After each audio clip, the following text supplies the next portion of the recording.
Hi, this is an overview and timeline of the DCAU and a layout of the DC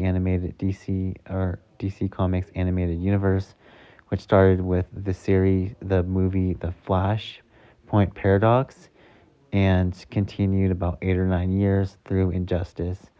In this film, I'm going to kind of go through the different themes and movies and what to and what not to expect. It starts when Barry Allen goes back in time to save his mom. No. No. It wouldn't have changed all this. It wouldn't have changed what happened before her murder. Bruce's parents, Clark's Landing.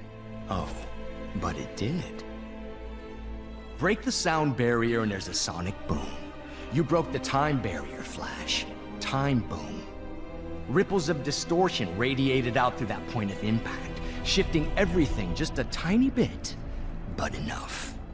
Enough for events to happen slightly different. So he basically goes back and tries to undo what he did, but essentially it still has a small effect or residual effect and residual changes, and that's what kind of continues to this DC animated universe segment. And rather than doing a reboot, they essentially went and kind of consolidated it through the character.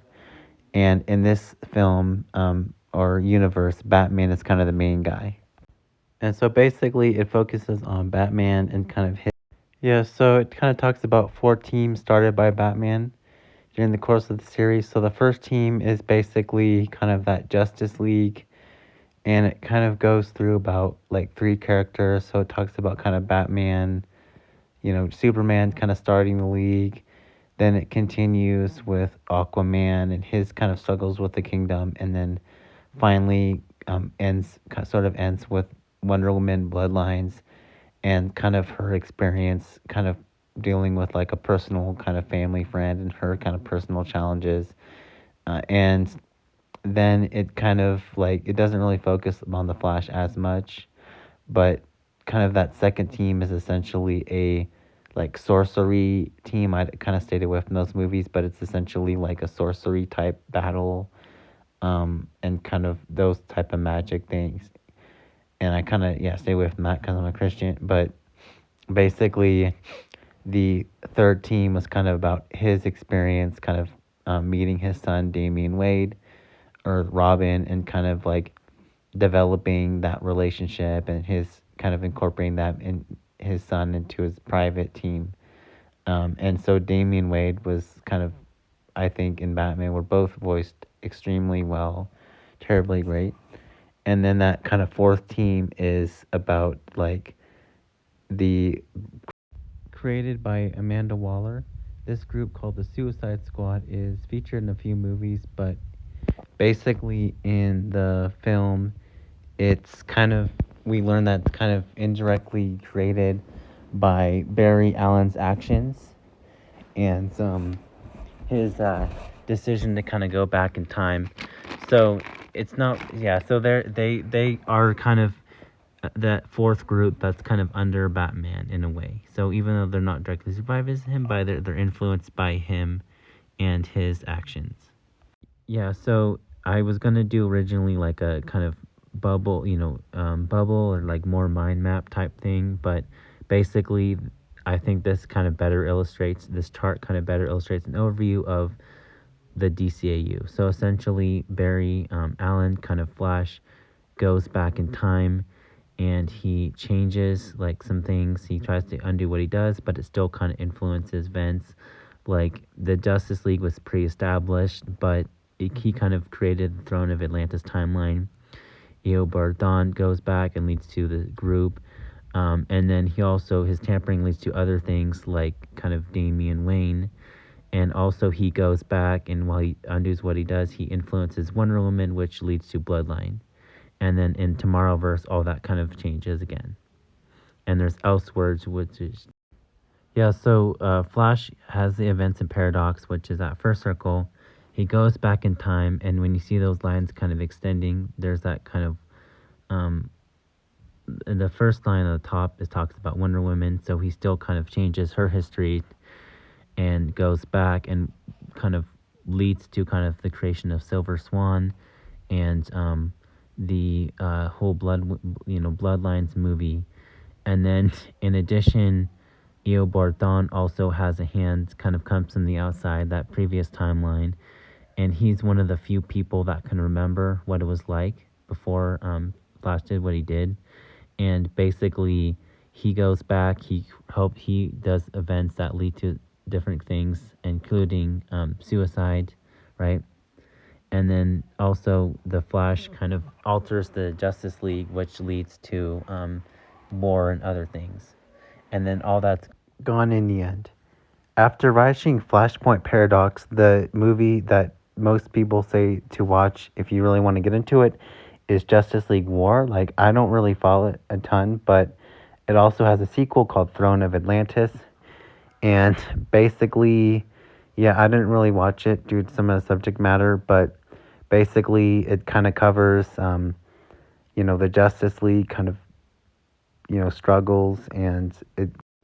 So a lot of other people, after watching kind of War and Throne of Atlantis, recommend watching the more personal Batman stories, which starts with Son of Batman. And in this story, it introduces Damian Wayne. Now, it's not entirely clear whether or not this character existed before the Flashpoint events. And if you go back to rewind back to my chart, you'll see that it's possible something that was influenced by Flash's tampering.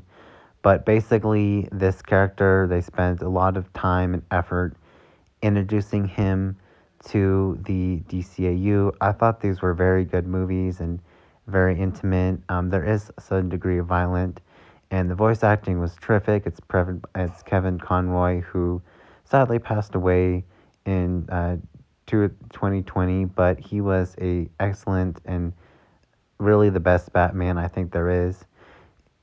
So overall, terrific voice acting. The guy who plays Damian Wayne is also really great as well.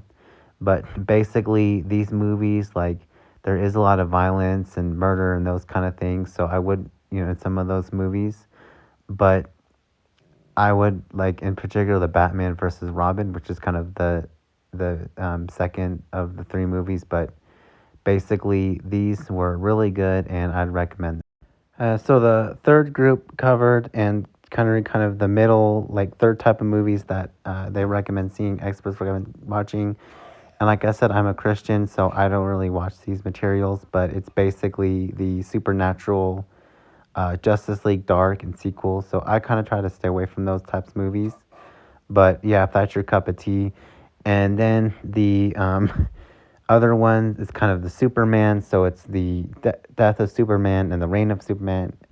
And I thought these were pretty good. I saw the second one. I thought I liked it a lot. It's a lot different than Doomsday, the Superman Doomsday. And I thought all three were very good, but I thought this was kind of very well done and very well thoughtful and put together, and definitely something that I would recommend seeing if you like Superman and like the DCAU. And it's still kind of seen from Batman's perspective. But yeah, so that was kind of those two movies are kind of the fourth subset that they recommend watching, and I would recommend watching it as well. Thank you.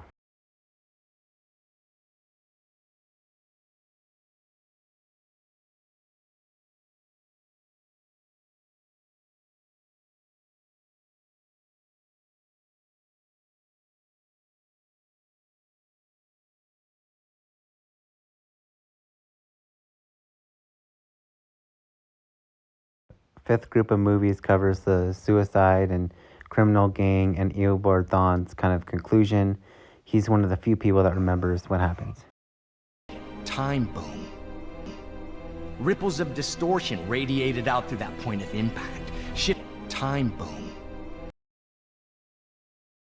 Yeah, so I thoroughly kind of enjoyed these movies. They're I think in my opinion better than live action, and they're fairly entertaining. It talks about a facet that isn't really discussed in other parts of the DC universe before. I mean, I felt like the characters, like, weren't really too bad, but basically the government kind of, with Batman sort of knowing and perspective, create a kind of group that does, bad, goes and gets after, do certain missions. And there were kind of two of these movies.